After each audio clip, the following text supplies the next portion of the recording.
வணக்கம் நேர்களே, இது மக்களோடு ஜெயா பிளஸ். விளம்பர திமுக ஆட்சியில் நாள்தோறும் மக்கள் எதிர்கொள்ளும் பிரச்சனைகள், இன்னல்களை அலசுவதுடன் தீர்வை நோக்கிய முயற்சியாகவும் களமிறங்கியுள்ளோம் நாங்கள். தற்போது சென்னை 1000 விளக்கு சட்டமன்ற தொகுதிக்குட்பட்ட 118வது வார்டில் கடும் துர்நாற்றத்துடன் வரும் குடிநீர் உட்பட பல்வேறு பிரச்சனைகளால் மக்கள் நிம்மதியை தொலைத்துள்ளனர். அடிப்படை வசதிகளின்றி தவிக்கும் மக்களின் பரிதாப நிலை குறித்து விரிவாக அலச இருக்கிறோம். இதற்காக களத்திலிருந்து இணைகிறார் நமது செய்தியாளர் ஐயப்பன். சென்னை 1000 விளக்கு சட்டமன்ற தொகுதிக்குட்பட்ட 118வது வார்டில் குடிநீருடன் கழிவுநீர் கலந்து வருவதாக குற்றம் சாட்டியுள்ளனர் அப்பகுதி மக்கள்.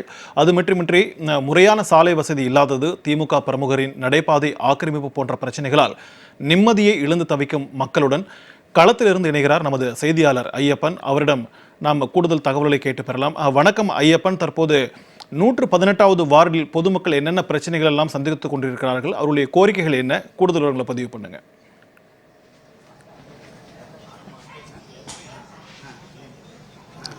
வணக்கம் சிக்கந்தர் பாதுஷா. நாம் தற்பொழுது இருக்கக்கூடிய இந்த ஒரு பகுதியானது சென்னை 1000 விளக்கு. சென்னை 1000 விளக்கு பகுதியில் 118வது வார்டில் இப்பகுதியைச் சேர்ந்த பொதுமக்கள் கடும் இன்னல்களை சந்தித்து வருகிறார்கள்.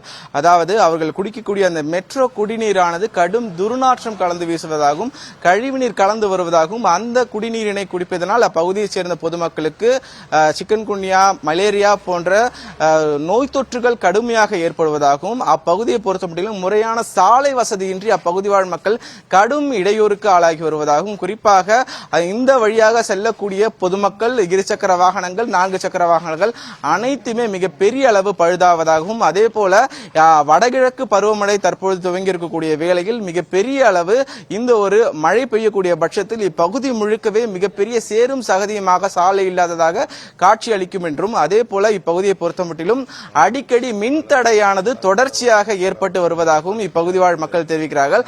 அதே போல இப்பகுதியில் இருக்கக்கூடிய, அதாவது 1000 விளக்கு பகுதியில் ஒட்டி இருக்கக்கூடிய தணிகாச்சலம் சாலையில் குறிப்பாக திமுக பிரமுகர் ஒருவர் தனியார் ஒரு ஹோட்டல் ஒன்றினை நடத்தி வருவதாகவும், அந்த ஹோட்டலில் அதற்காக அந்த ஹோட்டலுக்கு வரக்கூடிய அந்த ஒரு நுகர்வோர்கள் அவர்களுடைய வாகனங்களை நிறுத்துவதற்காக அந்த ஹோட்டலை ஒட்டி இருக்கக்கூடிய நடைபாதையினை பெருமளவு ஆக்கிரமித்து வருவதாகவும் அங்கு இருக்கக்கூடிய பொதுமக்கள் தரப்பிலிருந்து தெரிவிக்கிறார்கள். இந்த விவகாரம் தொடர்பாக, அதாவது கழிவுநீர் தொடர்பாகவும், அதே போல சாலை வசதி இல்லாததாகவும், அதே போல மின்தடை தொடர்பாகவும் அதிகாரிகளிடம் தொடர்ச்சியாக பொதுமக்கள் தொலைபேசி வாயிலாகவும் இணையதளம் வாயிலாகவும் நேரிலும் அவர்களுடைய புகாரினை தெரிவிக்கும் பொழுது அதற்கு அப்பகுதியைச் சேர்ந்த அந்த அதிகாரிகள் தெரிவிப்பது அலட்சியத்துடன் இருப்பதாக இப்பகுதி வாழ் மக்கள் தெரிவிக்கிறார்கள். அதாவது களத்தில் இருந்து இப்பகுதியைச் சேர்ந்த நபரே நம்முடன் இணைந்திருக்கிறார்கள். அவரிடம் கேட்போம். சார் வணக்கம். அதாவது இந்த ஒரு பகுதியிலே இந்த ஒரு கழிவுநீர் பிரச்சனையானது எவ்வளவு காலமா இருக்குது? இதன் மூலமா நீங்க எந்த மாதிரியான இன்னல்களை சந்திச்சிட்டு இருக்கீங்க? ரொம்ப வருஷமா இருக்கு. நாங்க எவ்வளவு வாட்டி ஏஐ கிட்ட இருந்து எல்லாருக்கும் சிஎம் செல்லுக்கு கூட கம்ப்ளைண்ட் போட்டிருக்கோம். பாருங்க, சிஎம் செல்லுக்கு அந்த கம்ப்ளைண்ட் பண்ணது கூட இருக்கு. பாருங்க, சிஎம் செல்லுக்கு எல்லாருக்கும் இபி, இந்த மெட்ரோ வாட்டர் தண்ணியில டிரைனேஜ் தண்ணி, இன்னைக்கு காலைல கூட டெய்லி அது டிரைனேஜ் தண்ணி கலந்தே வருது. அது குடிச்சேன்னு குடிக்கவே முடியல. அதாலே கேன் தண்ணி வாங்கி யூஸ் பண்ற மாதிரி இருக்கு. எல்லாம் கஷ்டப்படுறாங்க. ரோடு ஃபுல்லா தண்ணி நிக்குது, நடக்கவே முடியல இந்த ஏரியால. இந்த பாலையை பாருங்க எப்படி இருக்கு பாருங்க. மக்கள் நடந்தே போக முடியலப்பா. எல்லாம் வயசானவங்க நடந்தனா தண்ணி நீந்தனா கீழே வழிக்கு உழுந்துடுறாங்க. ஊந்து முட்டி இதுவாயிடுது.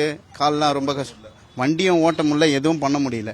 இன்னைக்கு நான் யாருக்கிட்ட தீர்வு சொல்றேன்? சிஎம் செல்லுக்கு போட்டு இபியும் கரண்ட்டும் சும்மா கரண்ட்டு எப்போ பம்பு தண்ணி வர்றதில்லை. மெட்ரோ வாட்டர், போர் வாட்டர் எதுவுமே வேலை செய்ய மாட்டேங்குது. இபியில் 24 ஹவர்ஸ் கரண்ட் போயிட்டே இருக்கு. போனால் கேட்டால் இப்போ வரும், அப்போ வரும், அங்கே ஃபால்ட்டு, இங்கே ஃபால்ட்டுன்றாங்க. சிஎம் செல்லுக்கே போட்டால் கூட அவங்களும் ரெஸ்பான்ஸே இல்லை. அது கம்ப்ளைண்ட் நம்பர் கூட இருக்கு பாருங்க. இந்த பாருங்க, சிஎம் செல் போட்டிருக்க கம்ப்ளைண்ட் நம்பர் கூட பாருங்க. சிஎம் செல்லுக்கு போட்டு கம்ப்ளைண்ட் நம்பர் கூட இருக்கு பாருங்க. அது ஏஐ கேட்டால் எதுவும் ஆக்ஷனே எடுக்க மாட்டாங்க. யாரை கேட்கறதுன்னே எங்களுக்கு தெரியல. இந்த விவகாரம் தொடர்பாக இந்த பகுதியை சேர்ந்த கவுன்சிலர் யாராவது இங்க வந்திருக்காங்களா? அவங்ககிட்ட நீங்க முறையிட்டு இருக்கீங்களா? கவுன்சிலர் வந்ததே இல்லை. கவுன்சிலர் நாங்கள் பார்த்ததே இல்லை இந்த இடத்துல. கவுன்சிலர் வாங்கினது அவள் தான் வாங்கினது, ஓட்டு வாங்கினது போனதோட சரி. இதுவரையும் கவுன்சிலர் வந்ததே இல்லை. அதே போல சட்டமன்ற உறுப்பினராக இருக்கக்கூடிய, அதாவது திமுகவை சேர்ந்த எழிலன் அவர்கள் இருக்கிறாரு. அவர் இந்த பகுதிக்கு வந்திருக்கிறார். அவரை நீங்க பாத்திருக்கீங்களா?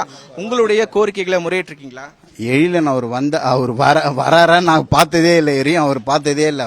அவர் வரன்னா இப்ப எப்படி இருக்கும்? இப்ப அவங்க வீட்டாண்ட இது மாதிரி இருந்தா சும்மா இருப்பாரா? இப்ப நம்ம இருக்கோம், ஒரு நடக்கவே முடியல. இந்த தெருவில் பிள்ளையார் கோயில் ஸ்ட்ரீட், நாட்டுமுத்து ஸ்ட்ரீட், இளங்கோ சாலை, எல்லா தெருவும் இப்படிதான் இருக்கு. தேனாம்பு செட்டை 24 ஹவர்ஸ் அந்த ஒயின் ஷாப்பில் 24 ஹவர்ஸும் அந்த சாராயம் வித்துட்டே இருக்காங்க. 24 ஹவர்ஸ் வந்து பாருங்க, 10 மணி மேலே நீ போகவே முடியாது. மக்களை பார்த்தா அவ்வளோ கூட்டம் இருக்கும். ஜேன்னு ஏட்டா குடிச்சிட்டு வந்து நம்ம எல்லாரையும் ரோட்டில் இருக்கவங்கள கையை பிடிச்சிக்கிறது, சண்டை போகிறது, அடிதடி ரொம்ப எல்லாமே நடக்குது.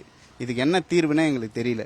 இதுக்கு அடுத்த கட்டமா வந்து பாத்தீங்கன்னா இப்பகுதியை சேர்ந்தவங்க குறிப்பா அதே வேளையில தனிகாச்சலம் சாலையை பொறுத்த மட்டிலும் அங்க வந்து இருக்கக்கூடிய ஒரு தனியார் ஒரு ஹோட்டல்ல அதற்கான அங்கு வரக்கூடிய வாடிக்கையாளர்களுடைய வாகனங்களை நிறுத்தும் இடமா வந்து நடைபாதையை ஆக்கிரமிச்சுக்கிறத ஒரு குற்றச்சாட்டானது எடுத்திருக்குது. உண்மையில அங்க எப்படி சார் இருக்குது? உண்மையிலேயே அந்த ஹோட்டல் அருகாமையில மட்டும் வண்டி நிறுத்தினா பரவாயில்ல.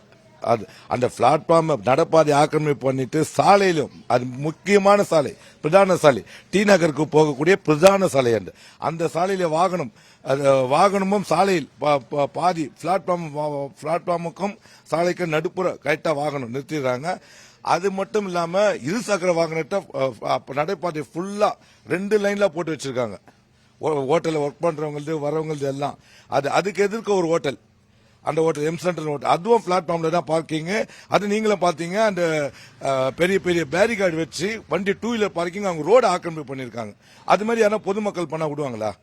ஏன்னா நம்ம ஒரு வண்டி போட்டாவே டோ பண்ணி எடுத்து போயிடறாங்க. பாண்டி பஜார்ல ஃபைன் போடுறாங்க சுத்தி.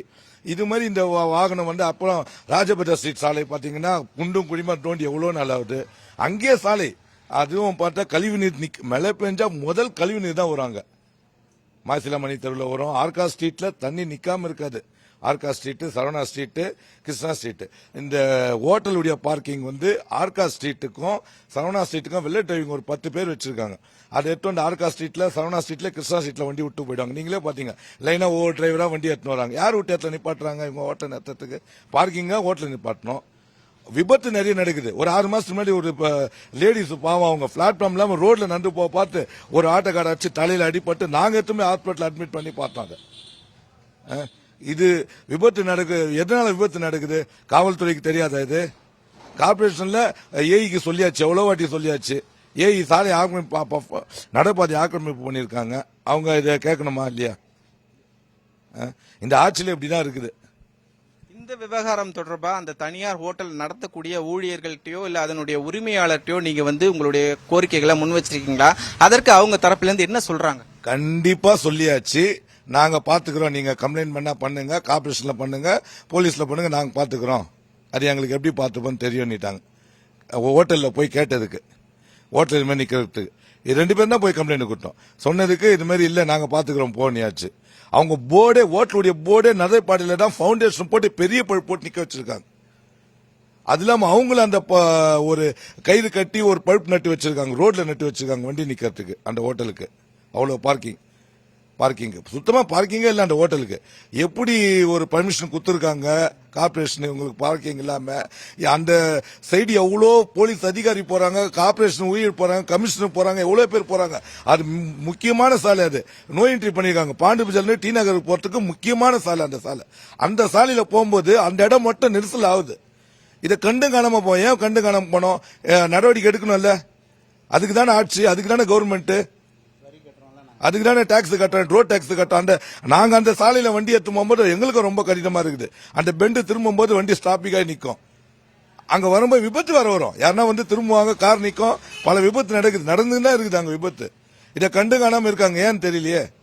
குறிப்பாக இந்த ஒரு பகுதியை பொறுத்த மட்டிலும் 1000 விளக்கு பகுதியினை ஒற்றியே வந்து நம்ம பார்த்தோம் என்றால் அருகிலேயே தேனாம்பேட்டை, அது போல இதற்கு இடதுபுறமாக எல்டாம்ஸ் ரோடு, இதனை தாண்டி அடையாறு, மந்தவெளி போன்ற பகுதிகளுக்கு மைய பகுதியாக இது இருக்கக்கூடிய வேளையில் நாளைக்கு தமிழகத்தில் இருக்கக்கூடிய அனைத்து விதமான பள்ளிகளும் திறக்கக்கூடிய அதே வேளையில் இந்த பகுதியை கடந்து செல்லக்கூடிய வாகன ஓட்டிகள் கடுமையாக இன்னலுக்கு அவதிக்கும் ஆளாகக்கூடிய அந்த ஒரு சூழ்நிலையானது உருவாகியுள்ளது. குறிப்பாக தனிப்பட்ட முறையில் இந்த பகுதியைச் சேர்ந்தவர்கள் நம்மிடம் பலரும் நிறைந்திருக்கிறார்கள். அவரிடம் கேட்போம்.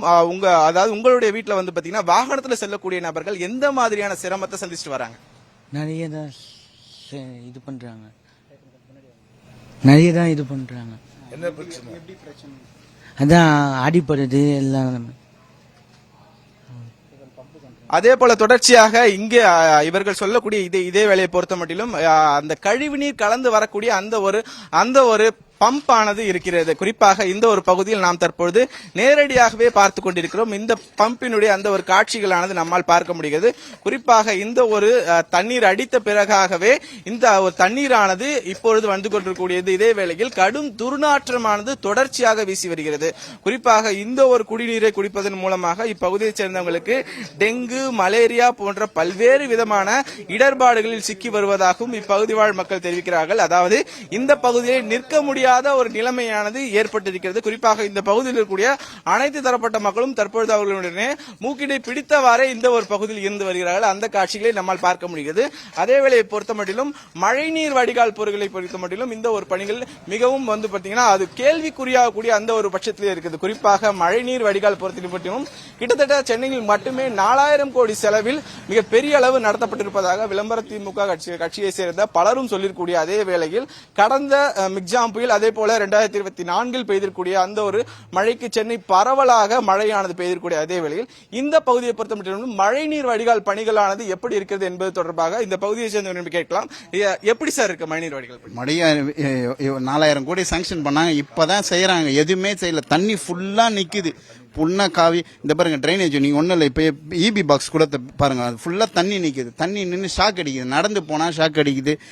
இது இப்பதான் ட்ரைனேஜ் இப்பதான் கிட்டத்தட்ட 50 வருஷம் மேல ஆகுது. ட்ரைனேஜ் லைனே இப்பதான் போறாங்க. 50-60 வருஷம் காவா கட்டும் போது தண்ணி நிக்குது. அது கிளீன் பண்றதே கிடையாது. கிளீன் பண்ணாமே ட்ரைனேஜ் லைன் போட்டிருக்காங்க. அது என்ன பண்றாங்கன்னு எங்களுக்கே தெரியல. கேட்டா யாரோ கான்ட்ராக்டர் கொடுத்துட்டு கேட்டா நாங்க பாத்துக்கிறோன்றாங்க. கேட்டா நாங்க மேலத்துல பாத்துக்கிறோம். மேலத்துல எங்க போய் பாத்துக்கிறோம்? நம்ம போட்டோ எடுத்து எல்லாம் நம்ம கிட்ட வியூவே இருக்கு. நம்ம சொன்னா இப்படி சொல்றாங்க. அதே போல இந்த ஒரு பகுதியில் மின்தடையானது அவ்வப்போது ஏற்படுகிறது என்ற குற்றச்சாட்டானது எழுந்து வருகிறது. அதே வேளையில் இங்கு கூடிய மின்மாற்றி பெட்டிகளானது அந்த காட்சியில் நம்முடைய ஒளிப்பதிவாளர் தற்பொழுது காண்பித்துக் கொண்டிருக்கிறார். மின்மாற்றி பெட்டிகளானது ஆங்காங்கே இருக்கிறது. இருப்பினும் அந்த மின்மாற்றி பெட்டியினை சுற்றிலும் வந்து பார்த்தோம் என்றால் மிகப்பெரிய அளவு குப்பைகளும் இருக்கிறது. அதே போல ஆங்காங்கே ஒயர்களானது தொங்கப்பட்டிருக்கிறது. குறிப்பாக இந்த ஒயர்கள் தொங்கக்கூடிய இதே வேளையில் இந்த ஒரு பகுதியை பொறுத்த மட்டும் மழை பெய்து இந்த ஒரு மேடு பள்ளமான ஒரு சாலை இருக்கக்கூடிய பட்சத்தில் இங்கு வந்து வரக்கூடிய அதாவது அந்த மின்மாற்றியில் இருக்கக்கூடிய கசிவின் காரணமாக ஏதேனும் மின்சாரமானது மழை நீரில் கலக்கக்கூடிய பட்சத்தில் மிகப்பெரிய அசம்பாவிதங்களானது தொடர்ச்சியாக நடைபெறுவதற்கான சாத்தியங்களானது மிகப்பெரிய அளவு இருப்பதாகவும் இந்த விவகாரம் தொடர்பாக தமிழ்நாடு மின்துறைக்கு பல்வேறு முறை இப்பகுதியைச் சேர்ந்த மக்கள் அவர்களுடைய குற்றச்சாட்டினை முன்வைத்த போதிலும் இதுவரையிலும் எந்த விதமான நடவடிக்கையும் எடுக்கவில்லை என இப்பகுதியைச் சேர்ந்தவர்கள் தெரிவிக்கிறார்கள். அதே போல இப்பகுதியை பொறுத்தமட்டிலும் இந்த ஒரு பகுதியில் எந்த மாதிரியான மின்தடைகள் எவ்வளவு நேரம் சார் இங்க மின்தடையானது இருக்குது? மிஞ்சி ஒரு 4 ஹவர் 5 ஹவர் டெய்லியே போயிடுது. டெய்லி கரண்ட் போயிடுது. திடீர்னு தண்ணி மோட்டரே போட முடியல, கரண்ட் போயிட்டே தான் இருக்கு.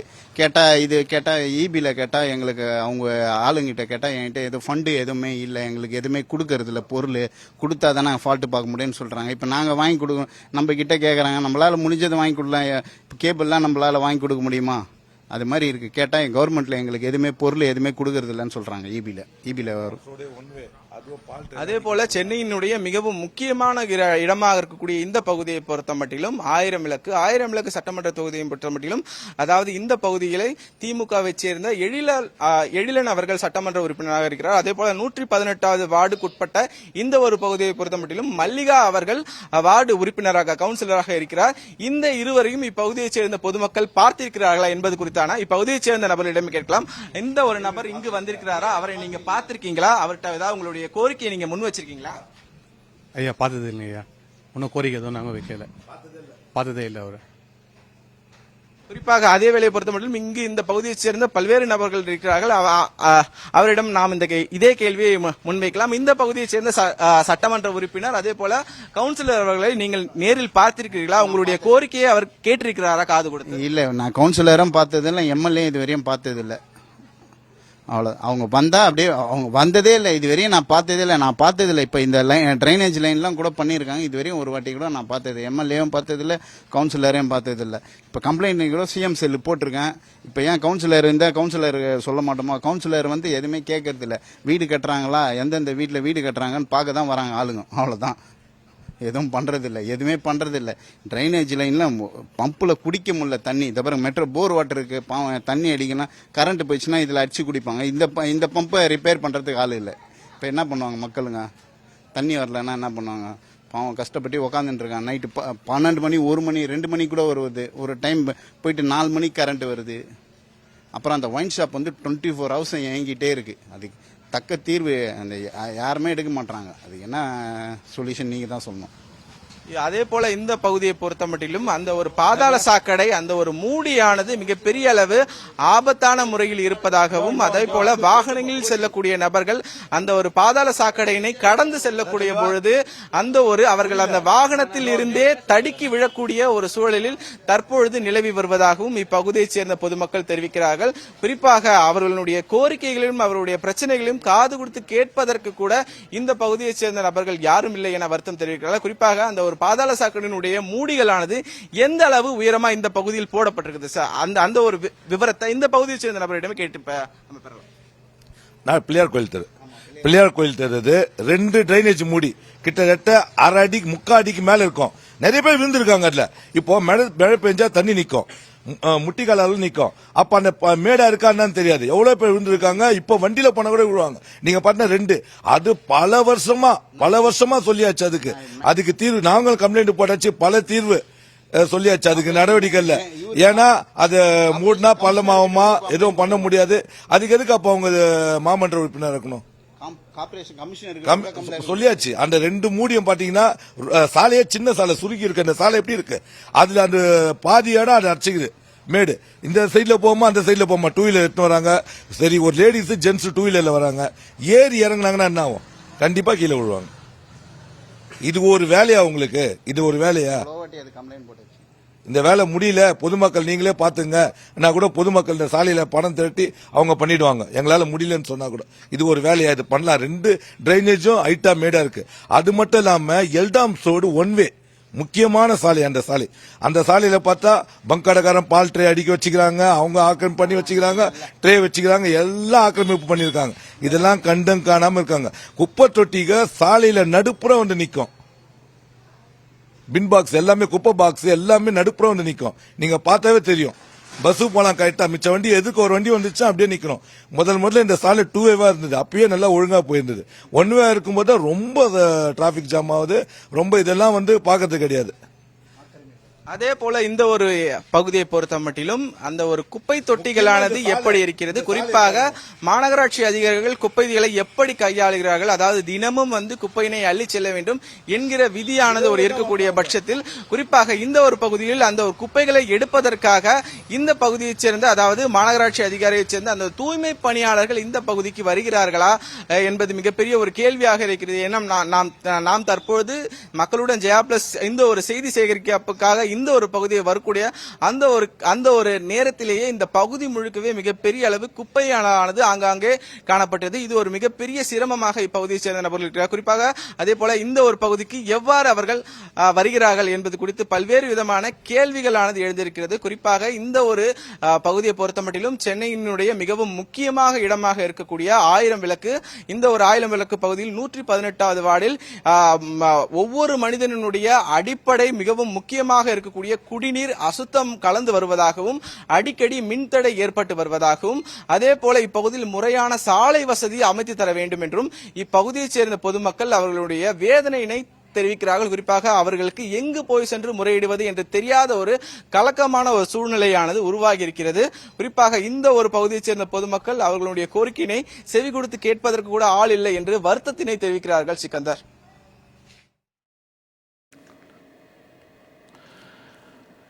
அடிப்படை வசதிகள் இன்றி தவித்து வரும் சென்னை 1000 விளக்கு சட்டமன்ற தொகுதியின் 118வது வார்டு மக்கள் சந்தித்து வரும் பிரச்சனைகள் குறித்து விரிவான தகவல்களை பதிவு செய்தமைக்காக நன்றி ஐயப்பன். மக்களோடு ஜெயா பிளஸ் நிகழ்ச்சியின் மூலமாக விளம்பர திமுக ஆட்சியில் நாள்தோறும் மக்கள் எதிர்கொள்ளும் பிரச்சனைகள், இன்னல்களை நாம் அலசி வருகிறோம். அந்த வகையில் இன்று 1000 விளக்கு தொகுதியின் 118வது வார்டு பிரச்சனைகள் குறித்து நாம் அலசினோம்.